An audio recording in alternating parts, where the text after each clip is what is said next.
I got evicted living downtown. Right after he left, I just got evicted for having a dog. It was literally the dumbest thing ever. And my mom brought her dog, our dog, over. He stayed for a couple of days. The owner of the building was there, evicted us. I came home. All my stuff was on the sidewalk. I didn't even recognize it. So I was homeless, and I had lab partners from Cleveland State that I bounced back and forth from and slept in my car. And yo, if you're a dude and you have no money and you have nothing going for yourself, you're invisible in this world. What's up, guys? We're here for another episode of the Discipline Legacy Podcast. I got my boy Sumi here. I came to Miami today, July 4th weekend, and he says we're working. So holidays, no days off. No days off. So, we scheduled some podcasts today. This young man definitely stepped up to the plate, came in. He's got an awesome story. I've been following him on social media now for a little while, and that's what we're here to hear, man. Yeah. Let's hear the come-up story. Let's hear what you got going on, and appreciate you being on. Yeah, appreciate you guys having me. So real simple, I have a very weird story. It's kind of like, not necessarily a rags to riches story, but it's a very troublesome one. I was born in the United States. I moved back immediately. My mom sent photos of me in like a bathtub to my grandparents. They're like, oh, you're doing this all fucking wrong. And so my parents were immigrants. So like, it was really difficult for them to establish themselves here and take care of a kid and work. It's like the immigrant story. So we flew back. I flew back to India. My mom took me back, and I was raised in India when I was a kid. So being raised in India is a whole different world. It's a lot more strict. We go to school 6 days a week, dude. It's like a whole different mindset. And I'm very grateful. Stories, man. I got some close people that I work with that are Indians. India is amazing, bro. And they're great people. Yeah, it's a poor country. We did not grow up rich. We grew up very poor, but we still had like food to eat and stuff like that. And my grandparents were great.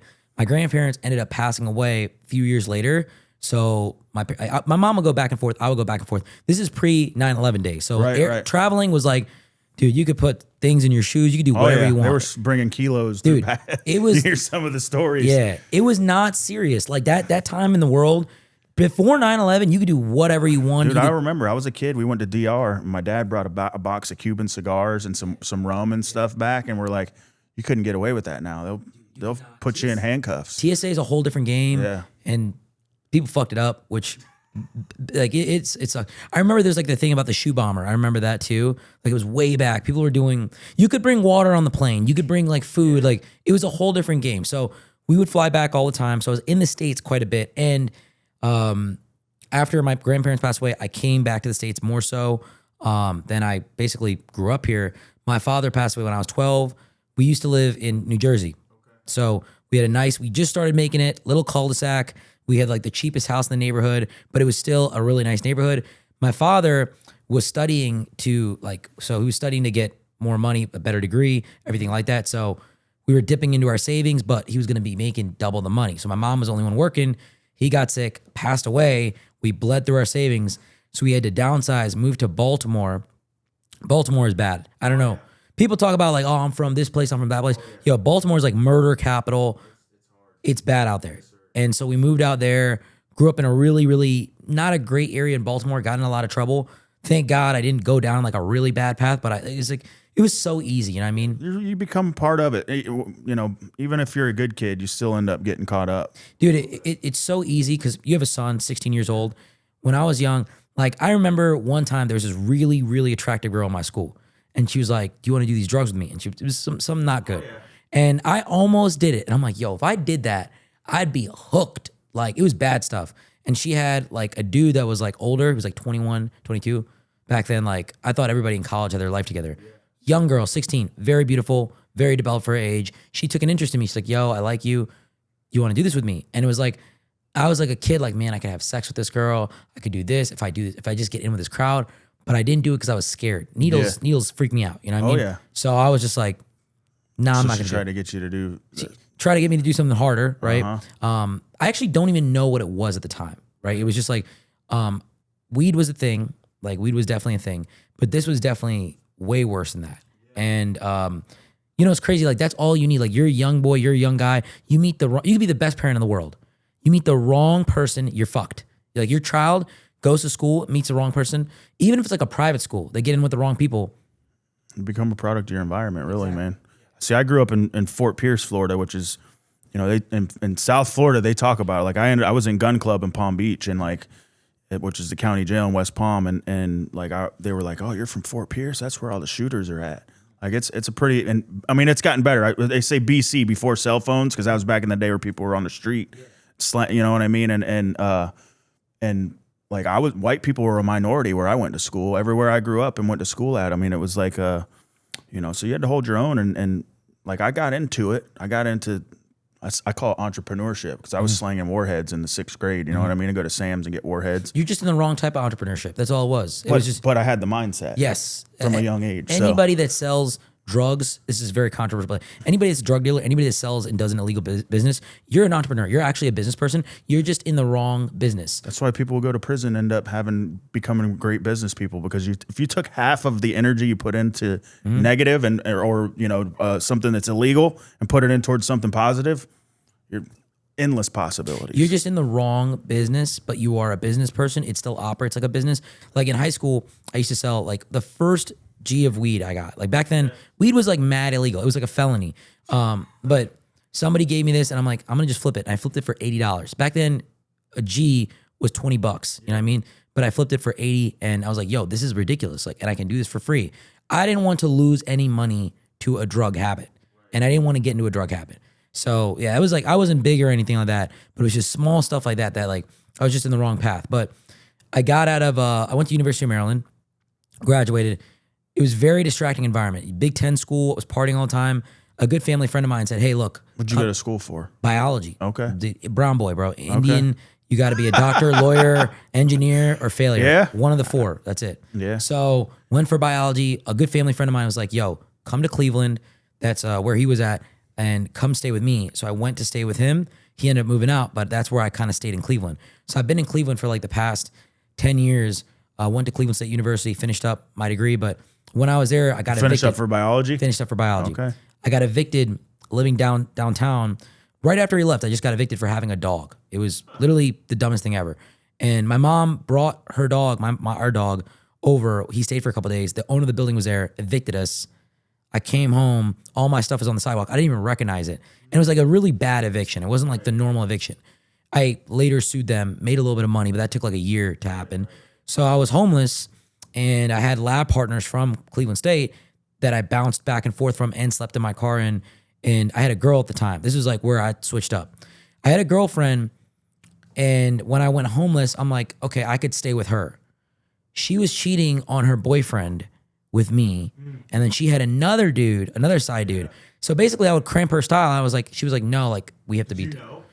I knew about the boyfriend to a degree, and she like really like loved me. Like she said all the right things. Like, he's abusive. I'm going to get out of here. And like she gave me the sob story, and I was so young, like I believed it. And then basically she had another dude and I couldn't crash with her. So we were done. I was sad. I'm sleeping in my car, imagining her going out to parties with dudes. Like, it was all bad, dude. And that really like made me like realize like, yo, if you're a dude and you have no money and you have nothing going for yourself, you're invisible in this world. And so I got a job working in a nightclub. This was in Cleveland in 2015, 2016. And you might be like, oh, Cleveland, Ohio, it wasn't lit, it wasn't good. Dude, it was probably one of the most lit places to be in, because I was working in the nightclub as a bar back.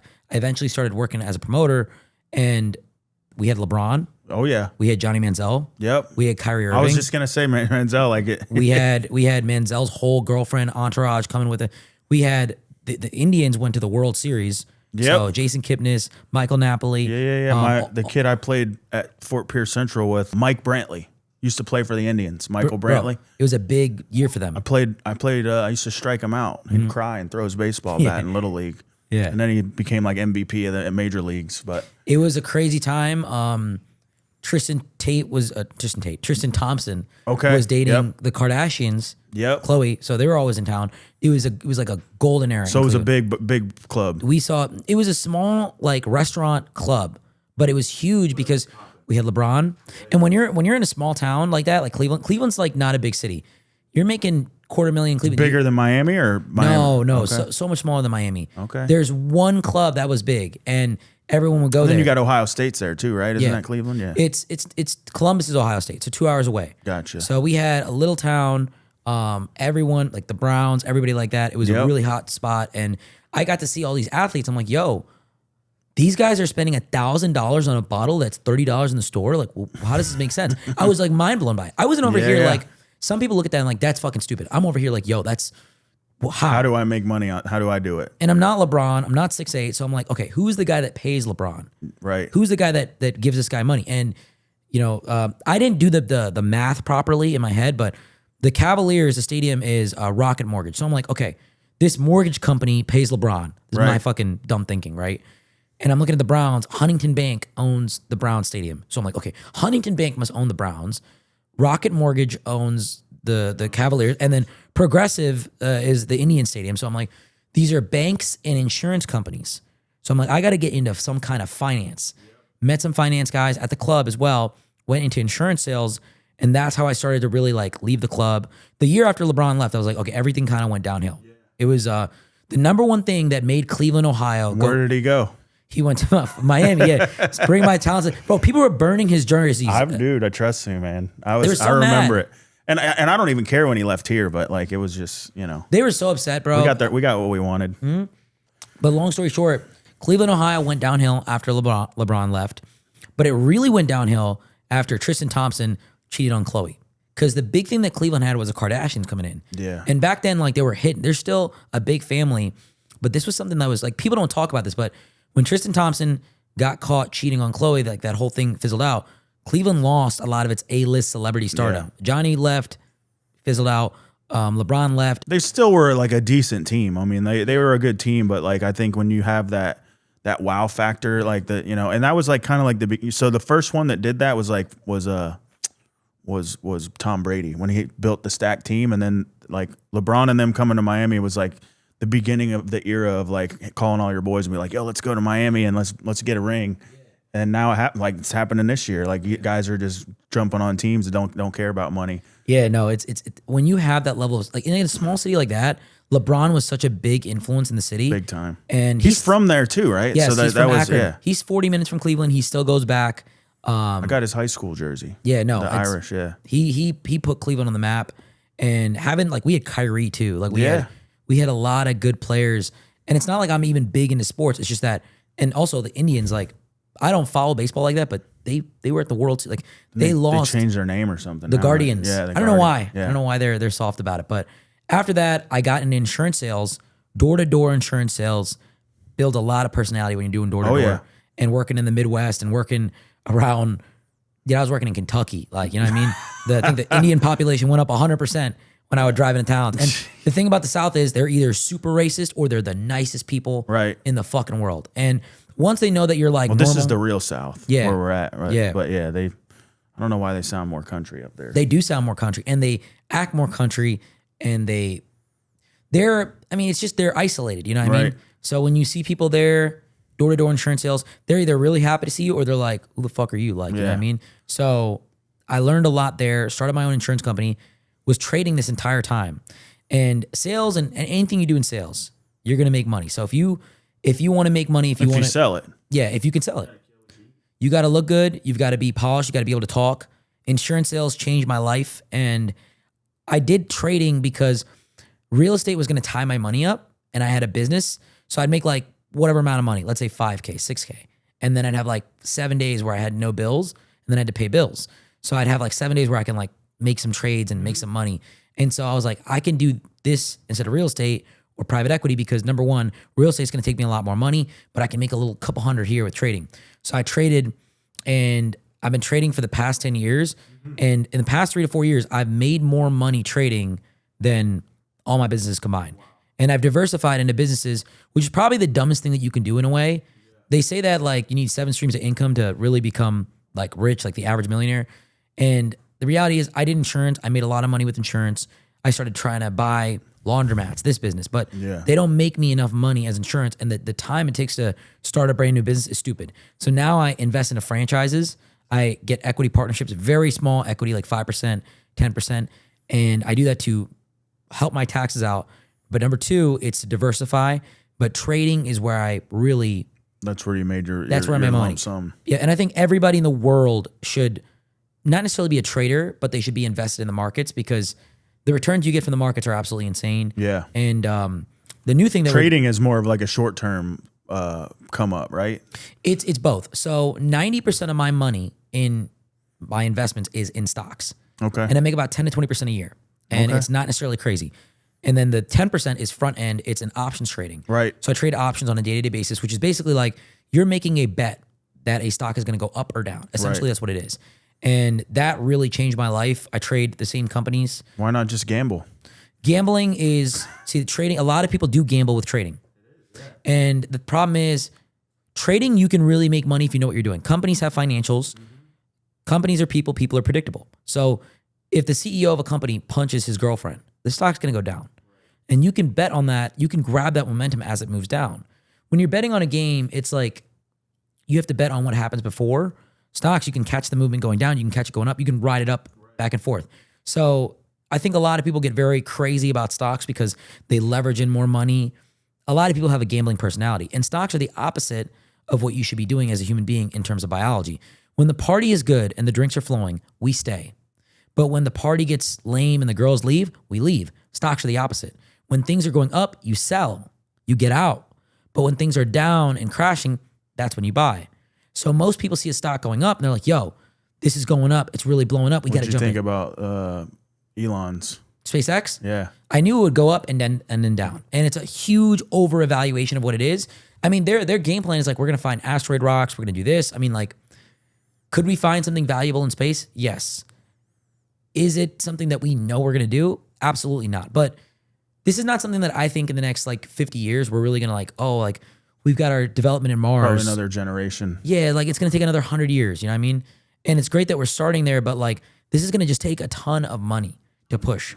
Like NASA's been around for a long time. I don't think they've ever brought something back that's like, yo, we got this rock from space and this is going to help purify water or going to help sub-Saharan Africa. Well, it was ran by the government. Yes. So, yeah. But it's cool that I think the one thing that they've done is satellites Yeah. and spying. That's and where war. it started. I mean, that's NASA and the space race. That's what blew that up. So, and now Elon just shoots them up every 6 months. Elon's got, it's an amazing idea to change the world, but is it going to be useful? Probably not. But the stock itself is so volatile. And trading is like one of those things that I've just learned to like make money by myself, and I really enjoy it. And it's like a cheat. Does it take a lot of time? Yes, 100%. Yeah, that's the one thing. Like I haven't really even dove into it yet, but I got a good buddy of mine that's done very well in long term stocks, and I just have that high risk mindset where I'm like, I want to like invest in like see the next come up for like a Ferrari or like something like that, and I've never had money in my life until about 3 or 4 years ago. So I've always been broke. Options trading. Taxes are starting to become a thing. And it's like, Yeah. I'm just trying to make it past that part. You know what I mean? Options trading is the number one thing that you should be doing if you're trying to get into high risk trading. It's the number one thing that I personally do. So options trading is you're betting on a stock to make a certain movement. But it doesn't need to be a large movement. It could be $3, $4. That's it. But you're buying leveraged contracts, meaning that when you buy a share of a stock, it's like $100. It's like $200.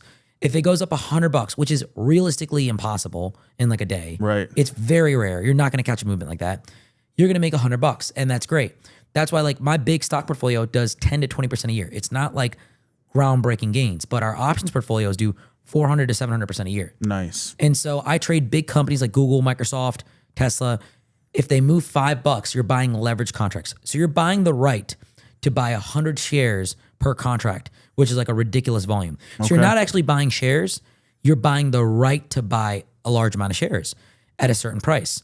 So if a stock is at $400 and I buy the right to buy it at $410 and it moves to $413, I've made a $3 spread on that $410 times 100 times how many contracts I had. So by 10 contracts, it's a ridiculous amount of money. Right. And it's 3 times 1,000 right there. So you make $3,000 on just the right to buy the contract. So that's why options is like you can make money with a little bit amount of money. And just your brain and you and a computer. And big stocks are predictable. They move in a predictable way. So Google, if something comes out or there's an event or there's an earning or there's You got to follow the news. Yeah. Yeah. But if you know what's going on and they have earnings data, they have their, hey, we're releasing this new platform like Apple releasing the new iPhone, you can place trades around that catalyst because the stock is going to grow. Yeah. And stocks typically get bigger over time, like inflation and everything. So I don't want to say it's guaranteed money, but if you're dealing with big companies, they're predictable to a large degree. If you're dealing with small stocks, meme coins, crypto, it's not going to work out for you. Yeah. But those big stocks, they're predictable. Crypto, I've jumped into that for a little while, man, and I lost some money. You got to stay on it like daily. Yeah. And that's where, I mean, I didn't really lose it. I made money and then just didn't get to keep it. Crypto has no structure to it. Right. It's no, like big companies, like if Tesla's releasing a new model and their model doesn't do well and the sales are down, you know that the company is going to get evaluated at a weaker level. Yeah. So you can grab the movement down $3, $4. It may be more. Tesla dropped $30, $40 in the last couple of days. Like it's dropped. People can make millions of dollars from it. And this is why I By how much you put in. Yes. Yeah. Like honestly, the percentage gains are insane. Like we have trades that do, every day we have trades that do 100%, 200%, that double what we put into it. Mm-hmm. And obviously we risk a small amount. But the real magic is we have a new software now. I just started doing this about probably 4 or 5 months ago, partnering with my guy Cam. The software connects into your brokerage. It mirrors the trades. We don't have access to trades. And then we have like damn near over 1,000 users on the software. We charge an annual fee for the software, and people can get trades from a professional like myself, and they can replicate it in their account, and they can get gains like that. So they can just pay an annual fee, put money in, and just run it up. You're saying it replicates like, so it's automatic. Like automatic. It does it automatically. Yeah, right. and we have over 1,000 people. We charge an annual fee for it, and it's nice. It's insane. It's insane. That's the next come up. That's why, you know, they didn't want to release the new Claude. Because, the Fable? Oh yeah. Yeah. They waited. It's in it. Like, yeah. They put it out and then they took it back. Yeah. I don't know why though. There's a lot of stuff with AI that, you know, stuff that I've heard too, that, you know, like it's sneaking into people's bank accounts. I mean, there's a lot of things it can do now. So it's amazing how far it's going. 100%. But the thing, I want to jump back into this. Go ahead. I ran my businesses up. Like my secret to wealth is have a job. Like you don't need to be an entrepreneur. Entrepreneurship is a extreme rate of failure. And people hate when I say that. Like a job is significantly better than entrepreneurship unless you like want to suffer. Like unless you look at a company that you are building or you go to build as a stock essentially, because you say, hey, I'm going to invest into this and I'm selling it in 5 years at this, you know, I want to have this goal. And if I'm there at 2.5 years, and I'm definitely going to be there at 5. So a lot of people don't think about businesses like that, and that's something I'm learning now. You have to have the exit mindset already in place. 100%. And what you're doing after that, too. Yeah. Because where you roll that money into has a lot to do with. When you have a job, when you have a to B job, and you make whatever amount of money, you can live below your means, which is probably another one of my tenets. Living below your means, saving your money. I make a good amount of money. Like there's months that last month I cleared over 7, you know? Nice. And I still drive not regular cars. Like I got my G-Wagon, I got the Lex, I got all this stuff, but they're not like, everyone's like, yo, you're making all this money. Where's your Bugatti? You don't need to get that. First off, it's very, unless I'm making like 100 million a year, it doesn't make sense for me to buy a car like that. But also it just doesn't make me happy. I don't think I'd want one anyway. No, like I there's nothing too super spectacular about a Bugatti. There's nothing other than status. It's a huge status boost, but big thing is I live below my means. I save a lot of my money and then I invest the difference. Because the real reason I don't spend a lot of my money is because every dollar I save can make me money in investments. And that is the best mindset you need to have. And it becomes almost addicting. Like if I can save a little bit of money, I can put more. If I save 10,000, if I save 5,000, that can turn into this much this year and then that much next year. And I calculate it out. You do the math, it could be $1 million in like 10 years. So it's like, would I rather have this right now or have $1 million in 10 years? I'd rather have $1 million. So have a job, live below your means, and then get into investments, whether it's real estate, whether it's stocks, which is what I prefer, whether it's private equity, whether you're investing into a business, whether you're investing into some kind of thing with your buddy, like he has a startup, that's what you need to do. And then once you have a little bit of money from passive income here, then you start your passion project. And that's my philosophy right there. It actually is, the first part is getting a job. So most people that I see in entrepreneurship talk about, you've got to start a business, you've got to start your own idea. It's much easier, it's much safer, it's much more regulated to have a job. Let's say you make $100,000 a year, $90K a year, live cheap, live below your means. Take $20,000, $15,000, whatever you save, put it into something that's going to grow you, build passive income, put it in a high risk wealth strategy, like a high risk strategy. Because when you have small amounts of money like that, people think, oh, I'm going to go conservative. No, you've got to go high risk because unless you got like $1 million, going conservative is not going to make you a lot of money. And unless you want to wait. Yeah. It's like you have $1 million and you make 10% off that, you make 100 grand a year, it's good. But if you have $40,000, you're making 10%.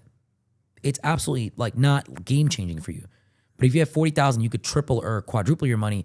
That's where it's really good. And if you lose it, realistically, you can make that money back. Like that money can be made back over a period of time. Right. But my philosophy has always been Have you lost money in stocks? Yeah. My first 5 years, I lost money. Yeah. Dude, I remember. Talk about that a little bit.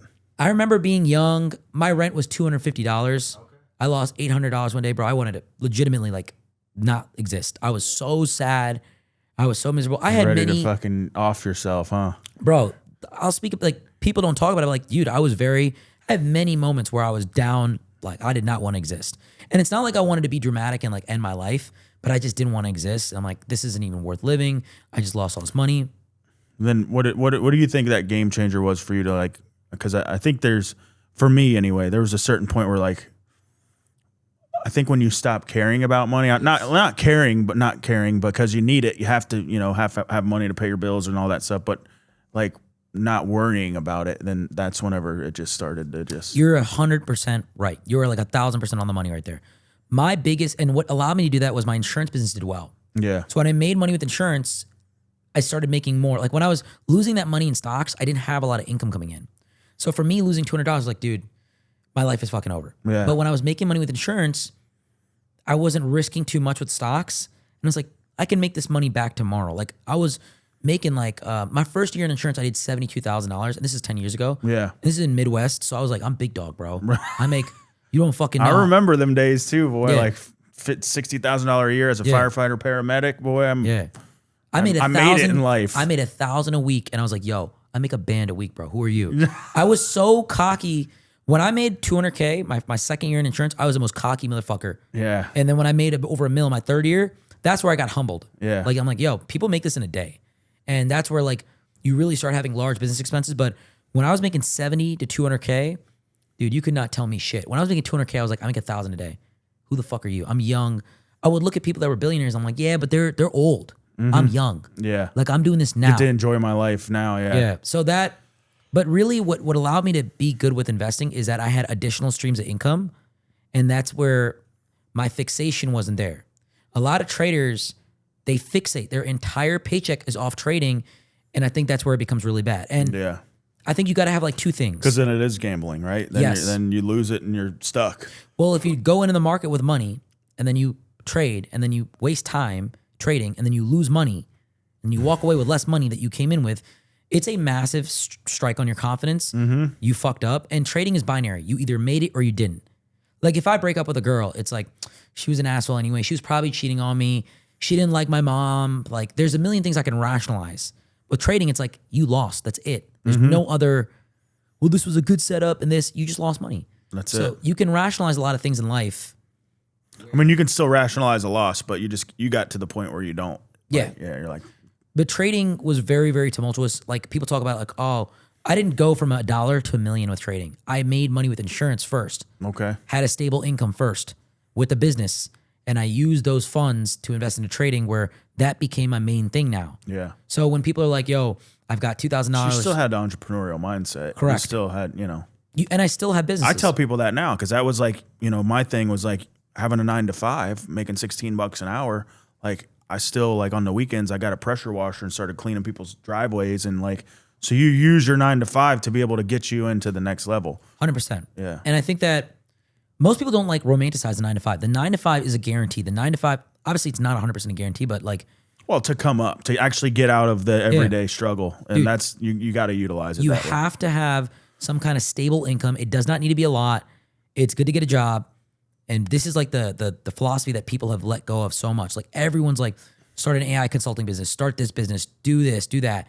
It's so much better to just have regular businesses that are bringing you stable income. And then with the cash that you have, invest into something high risk where you have an operator. And that's where you can really start to make your money. And because you're investing, if you negotiate the right levels, your operator and you could be 50-50. And you can really be a partner in a high risk business that could make you a lot without doing a lot of the work.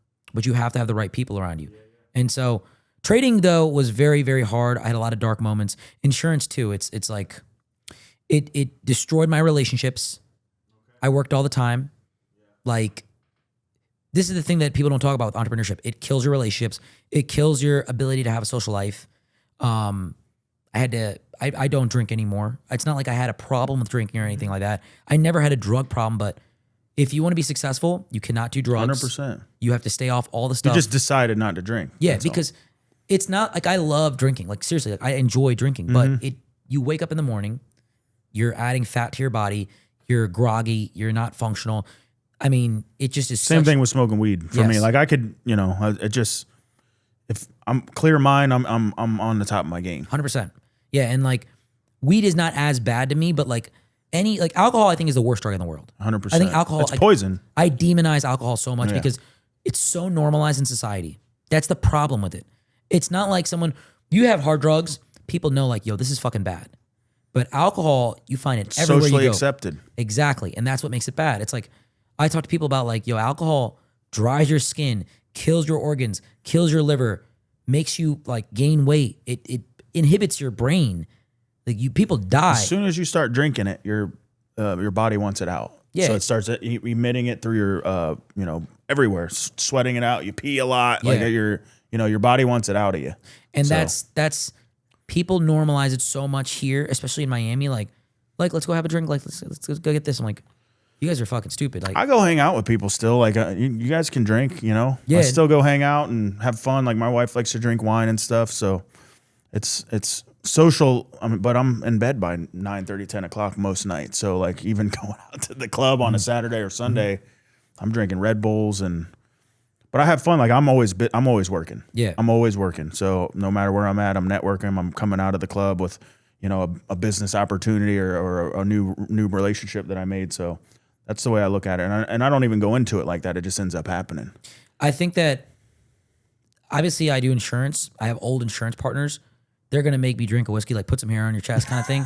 I'm going to do that if it's for the social opportunity, if it's worth it for you. But like, I think that a lot of times, like in Miami, I get pressure to do things and people will respect you more if you just don't do it. Yeah. I mean, they respect you a lot more. But killing alcohol out of my life was probably one of the best things I ever did. How long has it been? I drink every year on occasion, like on a certain day. So it's never been like I'm 100% sober. Like I don't want to say that, but it's been like a couple years probably that I've like really just like I don't drink. Like I go out to the club, I don't drink. Like I'll order a bottle in a section, I don't drink. Like it's surprising. And very, very rarely I'll grab a drink. If the occasion makes sense, if it's socially. You outgrew it. Yeah. And so that's one big thing. Another thing is porn and masturbation. Yeah. Absolutely massive. It's a big thing. Yeah. This really changed my life.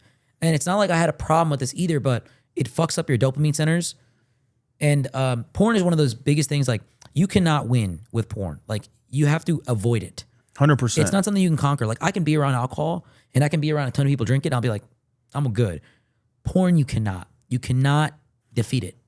You can. It's the thought, taking the thought captive, but I don't know how, because I struggled with porn addiction for a while, but the biggest part for me was longer periods of abstinence. Yeah. So that like you would just, like I got my beautiful wife at home. Like, why would I even want to go watch this? Like and obviously it's in society, like sex is right in front of us everywhere we go. Everywhere you go. So, and it's difficult, you know what I mean? Especially ADHD. It's been proven that most ADHD people are hypersexual. Yeah. So it was something that I struggled with for a long time, but like I said, it's longer periods of abstinence because I focus on not focusing on it. I'm intentional on getting away from porn it. addiction is really, really like it takes hours of your life. Like really big people, celebrities I know, dude, some of the best guys I know have porn addictions, and it's like very sad. And it took me years to get off of it. The reason I started trying to stop porn is like I just realized I couldn't stop. I was like, yo, this is ridiculous. Like every day I do this.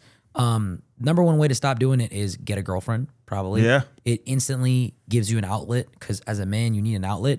Or just start having women in your life. Like I hate to say it, but even just having them there as women in your life, not even as sexual partners. Yes, because if you get married, I'm not gonna say like over the years. I mean, you just get used to each other. Yes. So it's more like it's more like a chore for sometimes. So, but yeah, porn is removing drugs, removing porn, any vices, and honestly, this sounds also dark, but like you have to kill your social life if you want to be ultra successful in certain things, like trading. Like trading will destroy every part of your mental health. I wouldn't necessarily say kill the social life, because you can still, I would say like surround yourself with different people.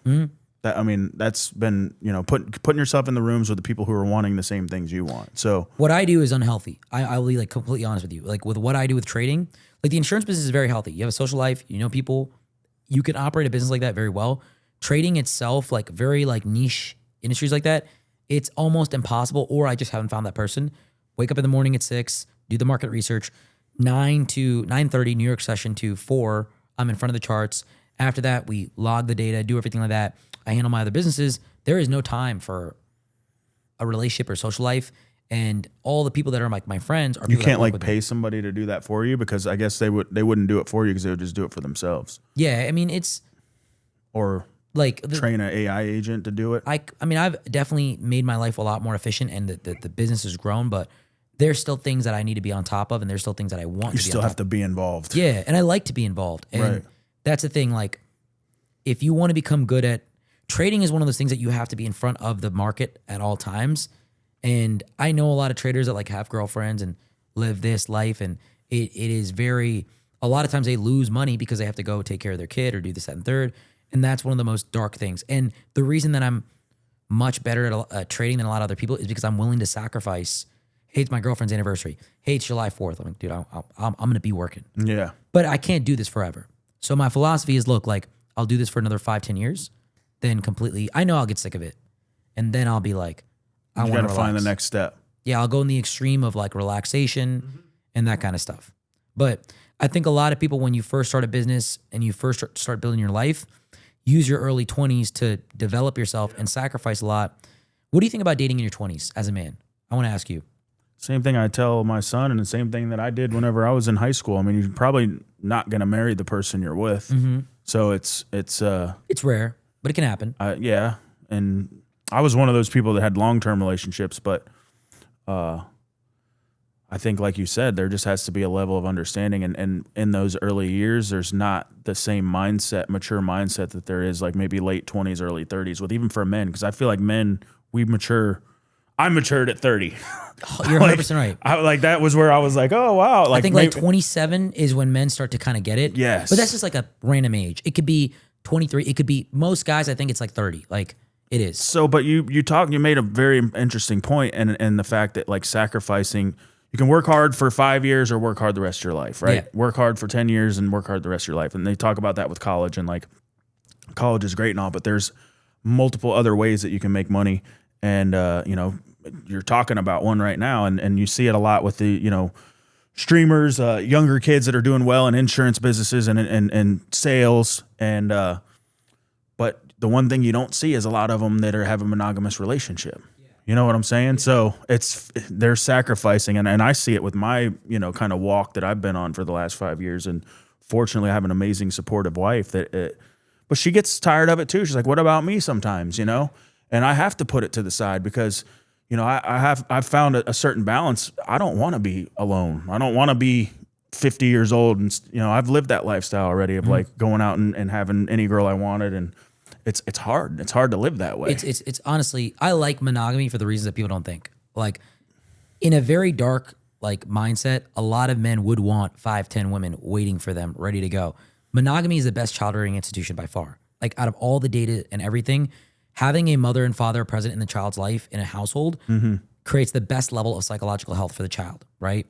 So that is I love kids. I don't have any kids. I want a lot of them. I want to have one woman, one mother, because I want my kids to grow up in a good mindset. Yes. So like people talk about, like to really get vulgar about it, I think the majority of men want multiple women. They just can't deal with multiple women. But the reason I advise against it is because it's really bad if you want children. Like it doesn't work out that great.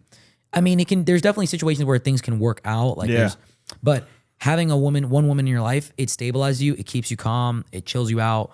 I hate to say it. And you build together. It's you know, like my wife is more like my best friend than anything. So we built from nothing, like lived in an efficiency apartment together. And I've done the dance a million times where I've gone out to a bar, met the girl, we talk for an hour, 2 hours later, this is what happens. See her in the morning, never talk to her again. Like all the girls I've hooked up with, and I've hooked up with a lot of girls, it's not a flex. It's honestly embarrassing because that's why you don't call them again. Because if you're like, well, and to me, like, it was more like, well, if you're giving it up like that, then you're not keeper material anyway. You know what I mean? So like, that's the way us men think. And the girls are like, why didn't they call me again? It was great. We had fun. And then like, and that's the difference between a male, chauvinistic mindset, which is how we're brought up and raised, I think, in American society, maybe other societies as well, that like women are a piece of meat. They're just to be used. And then even I think more and more women nowadays are becoming more independent, and don't need men, right? They can do their own thing. So, so their society is kind of switching in that realm too, because, you think of a woman as like, my wife is going to clean the dishes and do laundry and do all these things. And it's like, my wife she does it, but she does other things too. She's a leader. She's a business owner. She runs the ship. You know what I mean? And so I think there's no real, I guess, fine line with it, right? Where I think we should or shouldn't go, because like you said, man, there's a whole lot of different ways that could or couldn't work. Marriage has definitely become a lot more of a rare concept nowadays, because back in the day, like, marriage was economic. Like, back in the day, you could choose from like 20 men in your city, in your town, right? Like, these are the guys that were there. There was no dating apps, no Hinge, no cell phone. So, and as a woman, you did not have the same economic opportunities as a man. So you as a man, men are providers because we literally had all the jobs. Like, the marketplace was a monopoly for men. So there was double the jobs, everything like that. And feminism and all this stuff made women enter the workforce, which is amazing. It was amazing for the United States GDP. Yeah. It doubled the GDP. It doubled the productiveness. It helps every household. Yes. When you got two people making an income, But women married because I need a man that can provide for me. And one night stands weren't a big thing back in the day. There are 41 types of contraception now. Like, it's different now. People can go hook up, and girls are proud of, hey, I fucked this guy the other day. Yeah. One night stand, whatever it is. So my point is, it's like, marriage is a dying art now, which is unfortunate, but it's also, it could be a good thing. Like, women can take care of themselves, women can provide. There's an increase of pornographic content. Right. 90% of that content has demeaning acts towards women. Like, people don't realize, like, most of it is a secretary and it's a man dominating her. Or it's like some the kind teacher. The teacher, the police officer, it's all Right. sorts of stuff. So it psychologically wires you as a man to look down on women. Women are also taking advantage of it, like OnlyFans girls, that kind of stuff. So there's porn doing that. It's women now making their own money. I don't need a man. I can make my own money, blah, blah, blah. And then there's also this old school mentality of like, oh, a man should be a provider. Let's use him for money. And you have that OF thing. So it's become such a really difficult thing to have good relationships, especially like here in Miami. It's really difficult to find girls that are in the relationship mindset. So I think that we're going to go through a really bad time with men where they don't have companionship. They don't have women in their life. And it's going to be really difficult for them to become really strong leaders because that balance is not there. Because back in the day, men used to provide because there was an obligation to do so. And they had women that were dependent on them. That helps me knowing that, I don't have to worry about my wife. I can go out and do what I want to do, or, not want to, like, I can be that strong leader, like you said, because I know that she's there supporting me. So if you let me ask you a quick question. If you had a girl that was going to date your son, you love your son, let's say he's 22 years old now, and he brought a girl home, what would you like her to be? I would say educated, can hold a conversation. I would like Christian values. I mean, that's the number one reason why I got married was, I didn't believe in that to before. Like I grew up in American culture where like, marriage is just a piece of paper. And, I truly believe that once I became married, that more and more blessings came. So I would like to see that, for him to be happy with her. That's what I would like to see. I've already been down this road, but it was with my daughter. Mm-hmm. So we'll go there. How old is she? She just turned, or she'll be 22 this year. Okay. And young man came in. What are the differences in the characteristics you want for him, like for the guy that dates your daughter versus your son? I would like the same characteristics, but I don't think anybody will ever be good enough for her. Okay. In my mind. That's a good father. That's what you got to do. And so, but we were pushing her in a direction to like, hey, like if he wants to stay the night here, you guys got to get married. Would you want your daughter to get married young, or you want her to wait more? I wish she would have waited, because now there's that relationship sucks, and we hear it from her all the time, and we feel like we were the ones that kind of pushed them into it too soon. which it's not. I wouldn't say it's our fault, but you know, we feel like there's some sort of we pushed it a little further than we should have. It's difficult to control relationships. Like, I don't have any kids, and you probably had kids very young. Like 21 was when my son was born. Yeah, dude. Like, and that's like at the time that you probably had a kid, you're like, dude, this is like a dumb decision. But looking back on it now, dude, you're so much farther ahead. Like, you're so much farther ahead. Yeah. Like, I do well financially, but I'm so behind in my personal. Well, the experiences. You're not behind, and it's just different experiences, right? I want kids. You know what I mean? I just swung the bat a few more times in fatherhood. You know what I mean? So that's But that's the biggest flex, honestly. Like, I'm being straight up with you. Like, this is not even. I would agree with you. I would say that, you know, that's the biggest part of legacy, right? Is what you can carry on in your seed, right? Or even, I mean, my stepkids aren't my blood kids, but I love them like that. My grandbaby, I'm a grandpa 5 times. Like, I love that little grandbaby that I see at the house more than anything. And realistically too, like some of the guys, friends that I have now that like strong parts of my support group are, I think, close. I'm closer to them than my own blood. I think that your life, like looking at you, and I say this to anybody that like you're young, like for having kids, you're young. It's the biggest flex. Like, you're way farther ahead. Like, the big thing that I regret in my life, like the number one thing that I look at, I'm like, man, I fucked up here. I wish I had kids earlier. Yeah. But also, I know that if I had kids earlier, I would not be as. How old are you? I'm 31. Okay. Like, I wish I had kids when I was. It's not like I'm old or like, you're done. No, It's just that I look at guys that have kids at like 22, 23. And then by the time they're like 40, their kids are like, yo, we can hang out. We can have a conversation. Like, because I don't want to be, because if I have a kid tomorrow and then, you know, my kid's 16 and I'm like damn near 50, I'm not going to know what apps are using. I'm not going to know what's going on with AI. You just got to stay on the game, man. Yeah, you have to stay on the game, but it gets harder. Like, there are new apps coming out. When TikTok came out, I was like, fuck, I got to learn this thing. Yeah. Like, it's miserable, bro. I was like that. Well, Facebook was already out, but I was like, man, I'll figure out Facebook later. Facebook, like, was easy, I think. Yeah. Like, it was like all in one, videos, photos, this, that. Then Instagram, like a lot of apps are like niching down more. Like, they only post one type of content. Like, Snapchat was a huge thing because like one type of thing. And so there's so many new apps, so many new social media platforms coming out. In 5 years, there's going to be some big app out and we're going to have to learn it. And it's going to be a lot harder. Like, I was on a yacht event, like a mastermind event, and there was a woman there that was like 60 years old, and she was like, I need to figure out how to do the green screen video. And they were teaching her how to do the green screen video, and it was difficult for her. And I'm like, yo, that's gonna be me. Like, I'm gonna the green screen. Yeah, like, you know, you got to go into TikTok, you've got to do the green screen, you got to have the photo pulled up. Bro, people ask me, they're like, how do you edit? And I'm like, bro, I picked it up. If you want to learn something, you got to figure it out. Yeah, you know, but it gets harder as you get older. And I was at a good age, 86, being born in 86. I was like before Google, it was like right before the internet. Like, as I was coming up in elementary school, is right when computers were introduced. Like, you know, the Oregon Trail, you know, the old school like floppy disk Macintosh games. Like, so I think I probably one of the best generations to grow up in. I agree. I was 94. I mean, when we were young, like cell phones came out, everything like that, and it was like a huge thing. We had the Razor, we had the chocolate. Yep. I remember floppy disk. I remember CDs, Carmen Sandiego, all the nonsense. Oh yeah, all the games. And I remember Windows. We had this Compaq. I don't even know if people know what Compaq is anymore. Yeah. But we had the 2000 with Windows. What's that? A Compaq was that? It was a desktop. It was a PC. It was like a giant with tower. a Q, right? Was it Compaq with a Q? I think it was a C. I don't know 100% know, but it was Windows 2000 would load up. You had the big green field with the blue. AOL. Yeah, and like when you would be on the internet, you couldn't talk on the phone. Oh, because of the broadband. Interfere. Yeah. And you had what's it called? The chat. AIM. What was it called? Instant Messenger. Yeah. AOL Instant Messenger. That was a big thing. It was a great generation. Like, growing up in this generation, like when you grew up, you saw the massive burst of technology.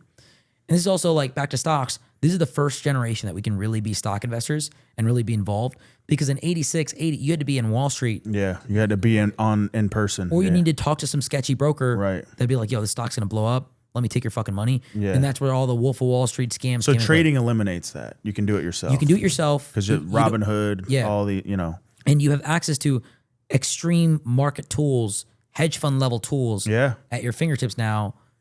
And you can make money doing this on a day-to-day basis it. if you're good at it, but it's like 95% of people fail at trading. 95% of people. Yeah. And it's not a get rich quick scheme. It's because you got to invest time and energy. Well, and because the truth about trading is most people are gamblers.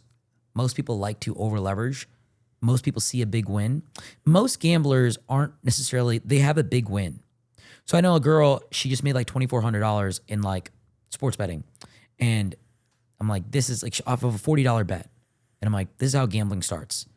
You have one big win. You have one big psychological high.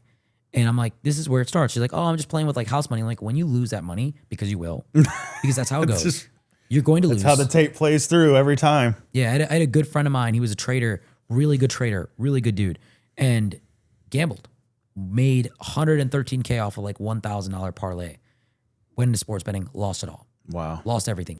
I dabbled in a little bit, and I'm like, man, my personality is not good for this. Once they hook you, once you have a big psychological win, you always chase that high again. Yeah. And it happens with trading too. Like trading can be very much gambling. Yeah. But trading has the potential to be something. There's big hedge funds and skyscrapers in fucking New York that make money off game. Like there's not a sports betting skyscraper out there. Like, we just sports bet and this is how we make our money. There are large financial firms that just trade. That's all they do. And they make billions of dollars a year. So trading is legit. It 100% is legit. But most people go about it in an illegitimate way. Yeah. And nowadays, like the richest people in the world, like the Elons and Jeff Bezos, they're the first to do it with tech. Back in the day, it was all finance, like Warren Buffett, Ray Dalio. Like these were the guys. You were a billionaire, you ran the world, you were in a hedge fund. Yeah. That's how you made your money. That's how you made the money make money. So now we have like big companies and publicly like Tesla, Jeff Bezos, Mark Zuckerberg, where the first time tech is taking over. Tech is becoming such a big thing. NVIDIA. Yeah, NVIDIA, Jensen Huang, huge companies, but the big, right under them are still the hedge fund guys, and that's what I really like. I like the stability of it, and I think that once you get to 3 to 4 million liquid, which is hard to do, it's not easy. You can make 10 to 20% a year, and you can make $600,000 a year. That is a 1% income in the majority of states. Maybe not in Miami, but no, yeah, it's legit. And then you're done, and then you live your life. You make $250,000 a year in America, you're living a good life. Yeah. Like people don't understand that.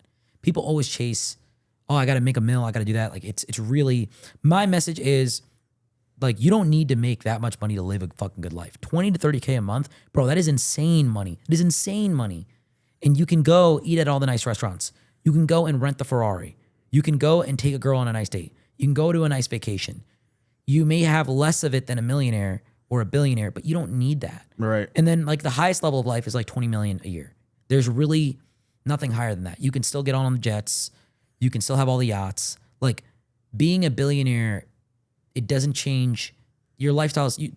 There's only so many cars. There's not a car that's $50 million a year. Like, you know what I mean? Yeah. It doesn't exist. Like the Ferrari that the No, billionaire these guys that have the cars they're collecting them now. Yes, you know what they're I mean? collecting So if you get a Ferrari that last year was $350,000 and now it's worth $1 million. Like, yeah. That's the come ups I like.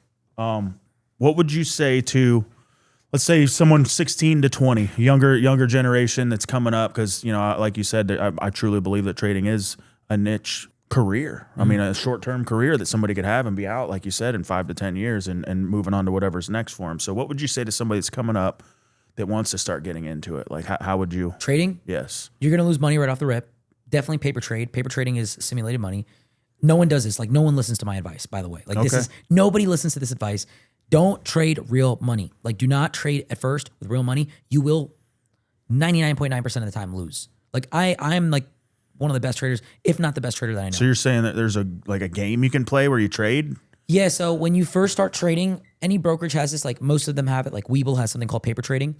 It's fake money. It's simulated money. And people use it for back testing. They use it for just seeing what would happen, and you're trading real markets, but you're trading fake money. Mm-hmm. See if you can become profitable. Like, see if you can actually make money with the fake money. Right. Do not ever put real money in the market. Get a mentor. Sounds cringy, sounds lame, but invest into somebody that can teach you. Mentors. I think it's the best investment you can make is in yourself. You need to get off all the distractions, all the drugs, all the vices. Anything that can psychologically influence you will destroy you in trading. So it's like, number one, don't trade with real money. Number two, get off all the vices that you possibly can because you need to be completely locked in. 3, get somebody that can hold you accountable, like a mentor. then become profitable, it typically takes 6 months to 3 years. Like, no joke. Yeah. People don't want to wait. People like to get rich quick. People like to just jump in. So you can copy a professional's trades. Like, I have a Discord where I give out my trades, and you can become profitable and reverse engineer things. But the moment that you try to go do things by yourself, you're gonna 9 times out of 10. It took me 5 years to get this right. 5 years. A lot of loss. A lot of moments where I'm like, fuck this is a scam.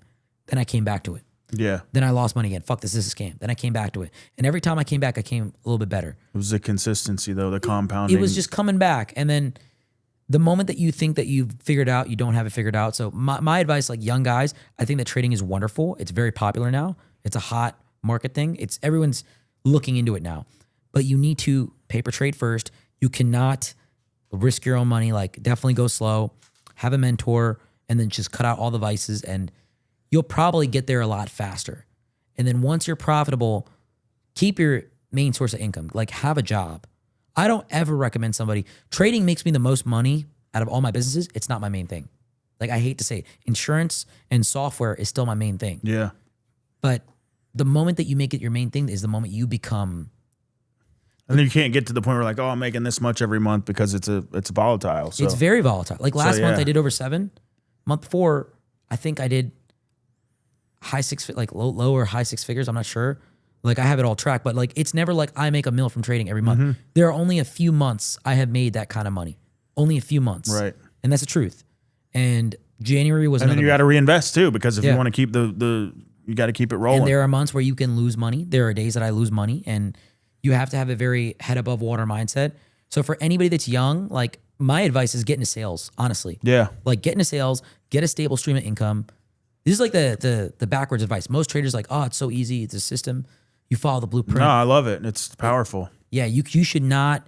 It is highly, highly ill-advised unless you have a stable source of income and you have $10,000 extra coming in a month, and then you take a small percentage of that and then you risk it in the markets. And then when you get something stable on a small level, then you can scale it out. Then you can Yeah. put more money into it. Then you can go fuck around and do more. And even when you think you got it down, you should be very careful. Yeah. Like, I risk such a small percentage of my portfolio. And people, like, I make 400 to 700% a year on my 10% portfolio. People are like, why don't you just trade with the bigger thing? Because, bro, I'm a human being. I can fuck up. Something can happen. You don't know. I am not perfect. That takes power, and I think, to be able to admit that to yourself. You have to. Yeah. Because you've learned the hard way. But admitting this is actually what makes me money. It's actually Yeah. the formula. It's actually the meta. When people are like, oh, I'm a full-time options trader, all my money's in options, I'm like, yo, you're a fucking idiot. Like, you are literally playing with fire. Stocks are way safer. Plus, once you start making money, you can make money. You can invest to make money in other ways. So Yeah.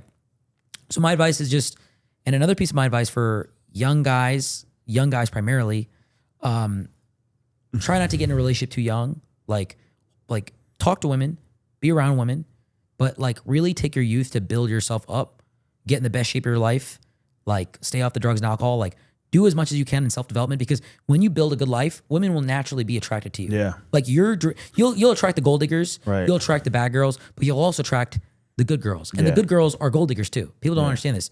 Like the good girl that has saved herself. instead of going out to the club and looking for them, build yourself to be the Yeah. best version of yourself, and you get on a certain frequency where, like you said, man, everything's gonna start coming. The money, the girls, the life that you want. Yeah. If that's what you're focused on, and you continue to consistently work on it. When you're young, lust is like the biggest thing. When you're a Yeah. young guy, you want to have. I dated girls when It's I was bred into us, though. Yeah. Like, we're taught that. So, subconsciously, you don't even know it. You're like, Yeah. When I was younger, you date a girl and like, oh, what do you like about her? Like, she's hot. Like, that was it. That was it. Like she's fucking annoying, bro. She does it, but she's hot. Bro. That was like literally it. It was never about personality. What was that movie, Shallow Hal? He's like, did you see her toe? Like a big toe sticking out. Yeah. But that's the thing that, you're right. We're squirrel. We're focused on one thing. And like, yeah, you don't even like want to have a conversation. And also, another thing I'll say too, for all my young guys, don't buy an expensive car. Like probably one of the biggest things that holds young guys back is a fucking $750 car payment. Yeah. It's one of the biggest wealth killers, because you don't understand how far $500 a month can go into a business, into trading, into whatever it may be. Like, young guys, they make money, they buy an M3, they buy an AMG. Dumbest fucking thing. I What's waited an to M3 cost? 70. probably 80, like 90. Dude, it's a lot of money for like, Yeah. it's a salary. Yeah. It's not healthy, you know what I mean? What kind of legacy and impact do you want to leave on the earth? Number one thing, I want to show people that the path to getting rich and successful and wealthy is actually a lot more structured than you think. Like a lot of people do it in different ways, but it really is the three things: make a stable source of income, save your money, and then invest the difference. If you can do this, everybody can have the dream life. The problem is not everybody's willing to do that. Another thing I want to leave behind is always try to like making people happy is my biggest flex. Like helping people. I think I'm very selfish because making people happy makes me feel better. So when I give to charity, it's not like, oh, like you're a good person. Like, no, it fucking makes me feel better. So I think that charitable work, helping children, that kind of stuff, huge thing I love doing. That's really where your head should be at when you make money. So I agree. Awesome conversation, man. Yeah. I really appreciate you coming. Where can people find you? Yeah, so Sumedh Basani on Instagram, DM me. I respond to all my DMs. I'm not some asshole influencer. I will 100% respond to you in like the day. That's probably the easiest place to find me, and you can just connect with me there. Nice. Anything else you want to say? Nah, man, I appreciate you having me here. This guy's a fucking man. He looks the part, he talks the part, he walks the part. Big shout out to you for Thank you, man. taking the initiative and doing this kind of stuff. Like a lot of people don't have the consistency to do it. So big shout out to you. Thank you, man. Thank you for coming once again. Guys, we're going to put all his info in the bio. Thank you again for tuning in for another episode of Discipline Legacy Podcast. Don't forget to hit the like, subscribe, and comment, guys. Let's hear what you think. Thanks again, brother. Let's do it. Yep. My guy.